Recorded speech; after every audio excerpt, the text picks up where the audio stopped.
अपन किसान के बेटे हैं,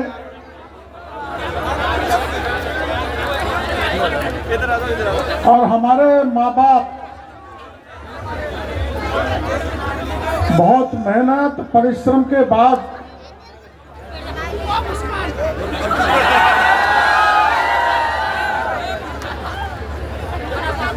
तू कुछ भी कर ले, तेरा दाव नहीं लगेगा। सपने देखते रहा बेटा। अपने लाल बहादुर शास्त्री देश के प्रधानमंत्री हुए थे ना, उनने एक नारा दिया था, जय जवान जय किसान।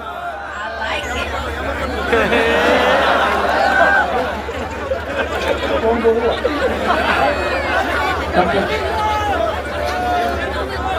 जय जवान जय किसान।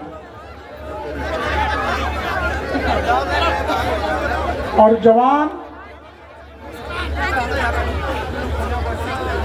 समाज में, जनता में, देश में। अरे तुम मत रहने दो भाई, खड़ा रहने दो, मत समय मत खराब करो। मैं 5 मिनट ही बोलूंगा, ज्यादा नहीं बोलूंगा, क्योंकि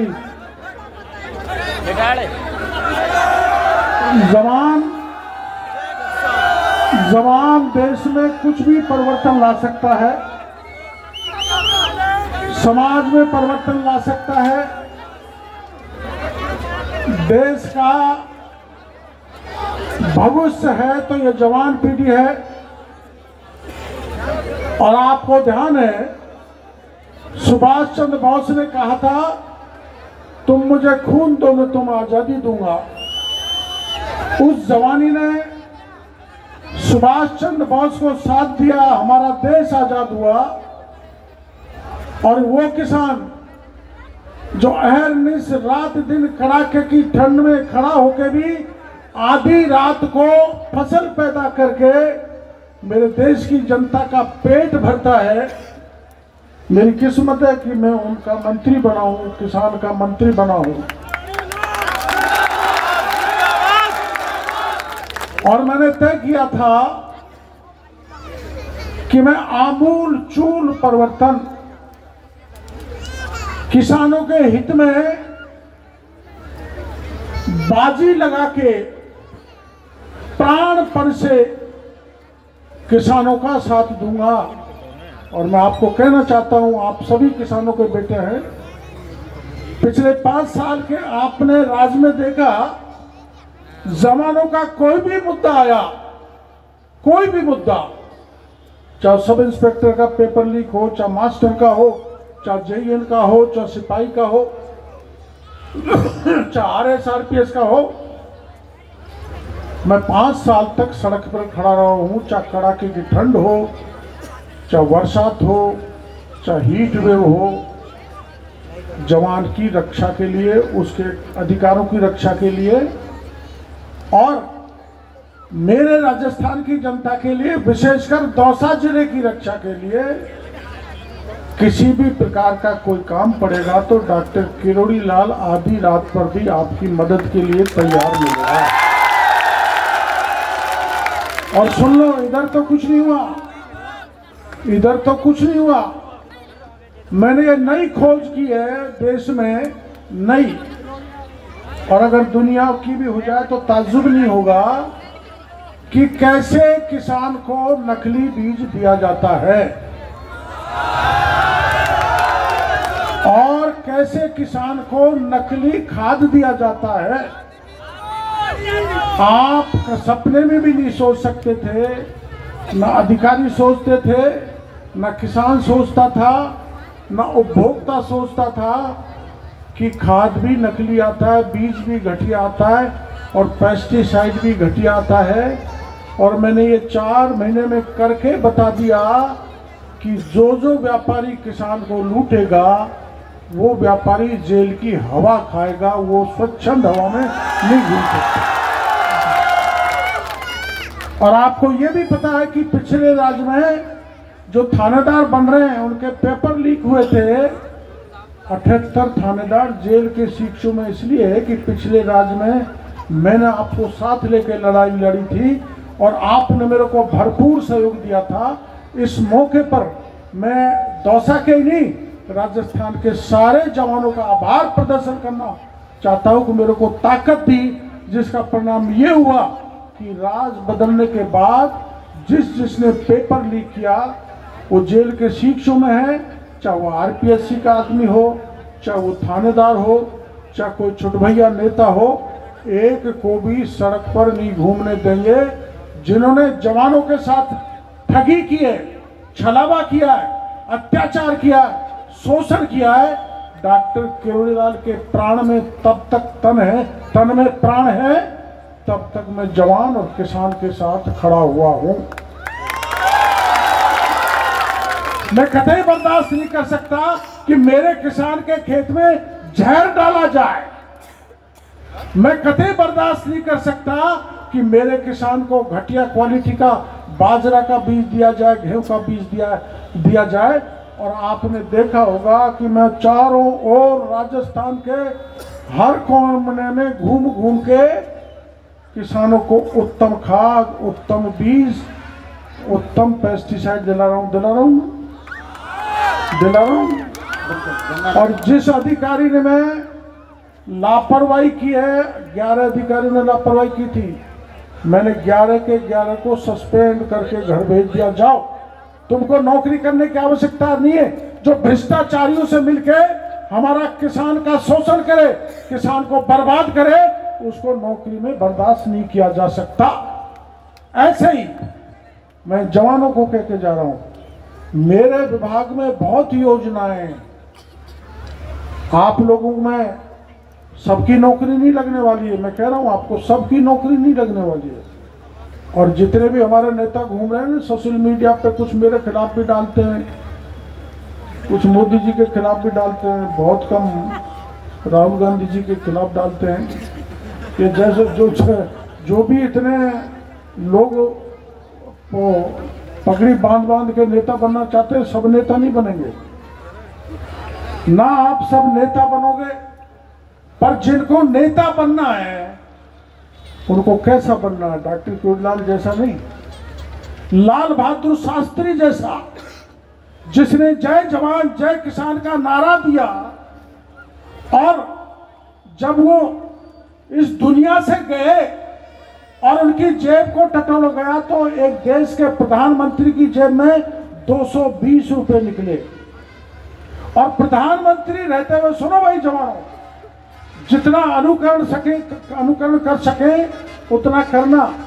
जब वो देवलोक सधारे, प्रधानमंत्री रहते हुए उन्होंने एक एम्बेसडर कार लोन पे ली थी, बैंक के लोन।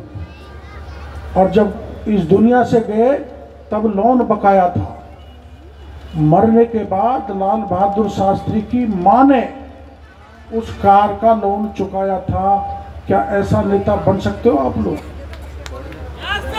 Yes sir. अगर राजनीति माना है तो ऐसा ही करो, और अधिकारी भी बनो तो वैसा ही बनो। सरदार वल्लभ भाई पटेल ने 543 रियासत थी अपने देश में, रजवाड़े थे, बड़े बड़े रजवाड़े थे। देश आजाद हुआ, सारे रजवाड़ों को, देश के सारे रजवाड़ों को एक करके अखंड भारत बनाया। अगर सरदार वल्लभ भाई पटेल नहीं होता तो हमारा देश एक नहीं हो सकता था। नेता बनो तो सरदार वल्लभ भाई पटेल जैसे बनो, और अधिकारी बनो तो ऐसा बनो, कैसा? जहां एसपी लगाओ, पुलिस का अधिकारी लगो, तो गुंडों में भय होना चाहिए, बदमाशों में भय होना चाहिए। माँ बहन बेटी की इज्जत सुरक्षित रखे, ऐसे पुलिस के अफसर बनने चाहिए, चाहे कुछ भी करना पड़ जाए। और जवान बनो तो कैसा बनो? अभी जो पाकिस्तान को आपको पता है, ऐसा कभी भी नहीं हुआ हमारे देश में आजादी के बाद कि कई सैकड़ों किलोमीटर अंदर घुस के हमारी सेना आतंकवादियों को, अड्डों को ध्वस्त कर आई। जवान बनो तो ऐसा बनो। इसलिए मैं जवानों का आह्वान करना चाहता हूं। आपके माँ बाप ने सपने देख रखे कि मेरा बेटा बड़ा अफसर बनेगा, बड़ा अधिकारी बनेगा, मेरे सपने पूरे करेंगे और माँ बाप के सपने पूरे करोगे तो मेरे देश का सपना पूरा करने में भी आप सफल होंगे। यह डीपीएल ने अपना आयोजन किया है, छठा आयोजन है। मेरे को बुलाया, डीपीएल की पूरी टीम को, पूरे संयोजकों को, पूरे आयोजकों को मैं बहुत बहुत धन्यवाद देना चाहता हूं कि मेरे छोटे भाई के चुनाव हार जाने के बाद मैं पहली बार इतनी भीड़ में दौसा की जनता को देख रहा हूं। मेरे को प्रणाम करता हूं। अगर ये टीम मेरे साथ नहीं लगी हुई होती उपचुनाव में तो जमानत जब्त हो जाती। इस टीम का ही परिणाम है कि हमारी इज्जत रहेगी और इस दौसा ने मेरी सदा इज्जत रखी है, मेरे परिवार की रखी है। और एक बार तो ऐसी रखी कि मैं निर्दलीय चुनाव लड़ा और ऐसा लड़ाया आप लोगों ने कि कांग्रेस की भी जमानत जब्त कर डाली, बीजेपी की भी जमानत जब्त करा डाली और बाबा को दिल्ली में भेज दिया। ऐसी जनता का मैं एहसान कभी भी नहीं भुला सकता। तिल तिल में मेरा एहसान समाया है। और देखो मौके तो आते रहते, कभी जीत कभी हार, इसलिए दौसा के जवानों को, भाइयों को कहना चाहता हूं, मेरे पर आपका सबसे ज्यादा हक है, क्योंकि मेरे को ऐसे समय में आपने एहसान किया था जब मेरे को पार्टी से निकाल दिया था, मेरी नैया डूबने वाली थी और आपने मेरे को निर्दलीय 1,46,000 वोट से जिताकर संसद में भेजा और राष्ट्रीय पार्टियों की जमानत जब्त की। ये देश में एक रिकॉर्ड है जिसके कारण मैं आपके कारण उसको तोड़ पाया हूं। आपका ऐसा आशीर्वाद सदा मेरे पे बना रहे। मैं चाहे किसी दल का हो, किसी जाति का भाई यहाँ पर हो, किसी धर्म का हो, किसी भी इलाके का हो, आप मेरे पास आओगे। और सुनो, मैं ऐसा नहीं हूँ भीतर बैठा रहूँ। मैं 2-2.5 घंटे एयरपोर्ट पे खुला बेंच में खड़ा बैठकर सबकी सुनवाई करता हूँ।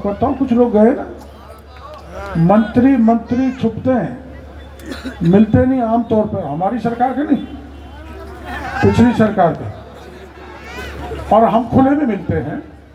मैं डीपीएल के भाई जो अपनी ये कमेटी है डेयरी प्रीमियर लीग, मैं इनको शुभकामनाएं देना चाहता हूं। आपका छठा आयोजन है, आपका सदा आयोजन ऐसा ही चलता रहे और वो सफलता की ओर चले।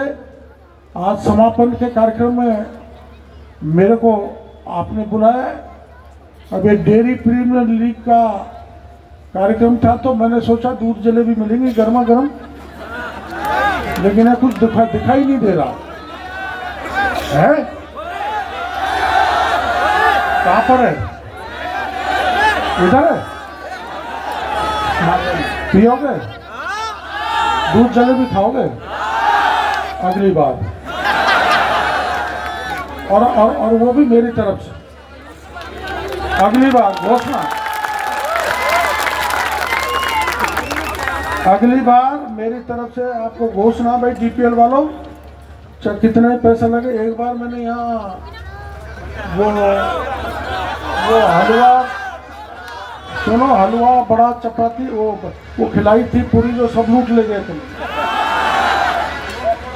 हलवा पकौड़ा देसी घी का जो तुमने सबने उनको, ये लोग अच्छे हैं। ऐसे लोगों को बुलाएंगे तुमको हम गेट पर से नहीं आने देंगे। तो आपने बुलाया,